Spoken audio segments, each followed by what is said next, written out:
podcast. It comes out once a week, and this is just a small little introduction video into the podcast. So, down below in the description of each episode, you can go to my Linktree and find links to everything connected to me. This podcast is available on YouTube, which you're watching it on right now, and also on Spotify. But yeah, that is just a small introduction into this podcast and everything that goes along with it. Hello, welcome back to another episode of Al Talks. In this episode, I will be talking about another Kill Tony episode, which was the next one, 703. This one was very special because, as a special guest, there was only one special guest this time, unlike last week's episode that I talked about, where he had three comedians: Shane Gillis, Ari Shafir, and Mark Norman. This time there was only one special guest, and that special guest was none other than Gabriel Fluffy Iglesias. I talked about Fluffy a little while back in episode, actually 200, the 200 episode. This episode is 205, so 5 weeks ago. Wow, time flies and having fun. But yeah, excuse me. But this, as I mentioned in the previous episode last week, Kill Tony can get very, very chaotic sometimes. Either because the comedians are just really bad and they say stupid shit, or sometimes they are fantastic. And in this particular episode, it was fantastic because there was a dude. Actually, I'm gonna go look up his name. I'll be back in a sec. So yeah, so this is like early enough in the episode. So this dude comes on, Tony, because the people who write the things to go in a bucket are the people, the actual themselves, the comedians performing. So this handwriting was bad, and like he came on stage and it was Tony read it out wrong, and it ended up being a guy called Jason Vess. Now, this probably happened to be one of the wildest episodes ever. Jason Vess, he told some jokes that were kind of, yeah, they weren't great. They were okay. But then in the interview part, he starts going off about all the crazy shit that he's done in his life. I think on one of the jokes he might have mentioned one of the things, and he just continued like he. One of the things is, I don't know if it's called a Vietnamese landmine. Essentially, it's where people, it's a sexual kink where other people shit on people's chests, and the people that get shit on get off. Anyway, so um, if you wanted to know, now you do know. But essentially, he was talking about like he collects socks. That's one of his things, and he's into feet. That's a sort of foot fetish. So Gabriel Iglesias took off his sock and put his feet in, his foot on, like, because Gabriel was the only guest, so there was a space at the end, so he put his foot up on the desk and he was like, yeah, what'd you think of these chompers? No, he didn't say chompers, but it was so funny. And Gabriel Iglesias gave Jason his sock and he put it in his mouth. It was like, it was, it was just like, it perfectly encapsulated the Kill Tony kind of, I suppose, mantra or motto, kind of, because it is sometimes some of the things are just chaotic. It's not, it's not censored. You don't like it's shown live, so it's unscripted. It just random shit just happens. So it was just to see that it was, and also as a guest, Gabriel Iglesias was very, very nice. He was very complimentary to comedians, gave them advice. If they were wrong and stuff, he was very, very humble. Because there was one dude called Sandy. He was like, "Oh, dude, I can't." He was a Hispanic dude. He was like, "Oh, I can't believe I'm on stage." Fluff. He was like, "No, no, man. Like, it's about you right now. It's not about me." So it was it's one of the reasons. Like, if you listen to episode 200, I have been watching Gabriel Iglesias.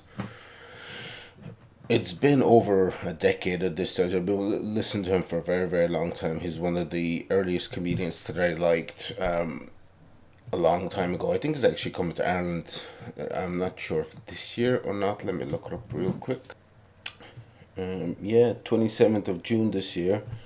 I'm gonna see if I can get tickets. It'll be great to see Fluffy live. He'll be in the Arena, one of the bigger venues in Dublin City Centre. It's funny enough.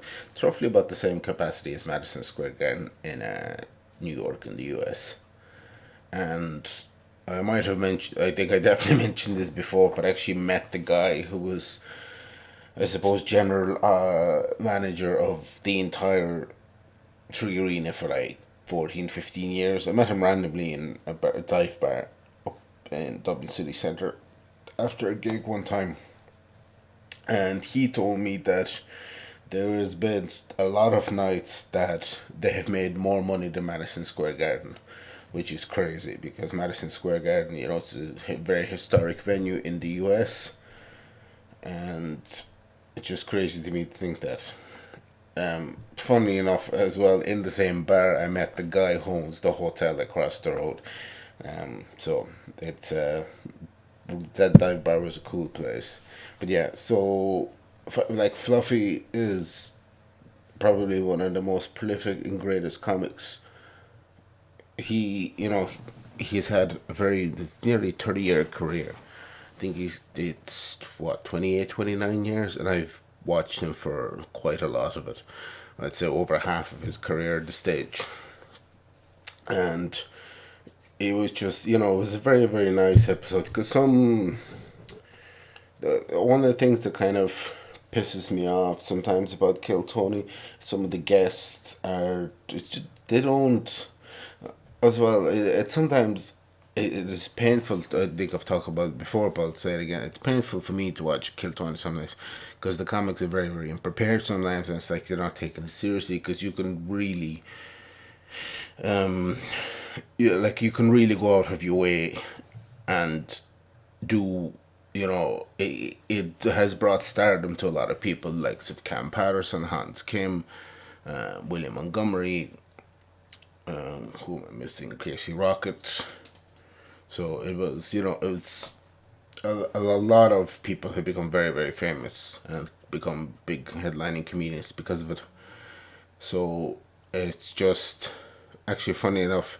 Now I don't know him, but he'd be known in the Vienna comedy scene. Gus Horn was on an episode recently. I'll talk about that episode in a couple of weeks' time. So there's a little sneak preview thing. Look, the eye is back. But the production quality in this has gone through the roof. They've got visual effects now. It's just a ring light camera, which is cool. Which I got a discount, which is nice.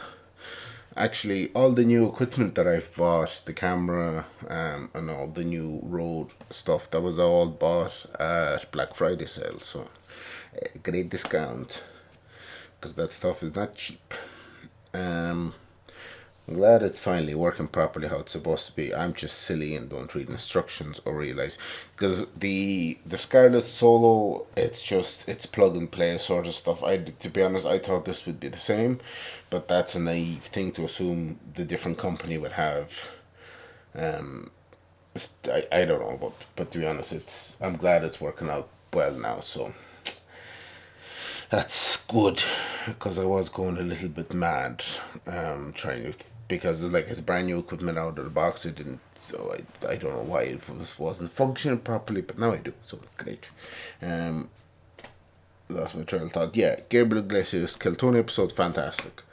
I'm gonna wrap it up there because like I said I'm bulk recording and I'll have to go and edit 4 episodes in the one day, so I will keep this one brief, and I shall see you all next week. As per usual, links down below to people who support me and my fellow comedians and podcasters, musicians and graphic artists who help me, and you should check them out down below on the links because they're great people. Malinda's special is there linked. Joey Diaz's book, my friend's podcasts, YouTube channels, and all of that good stuff down below. So thanks for watching, thanks for listening, and I'll see you all next week. Bye bye.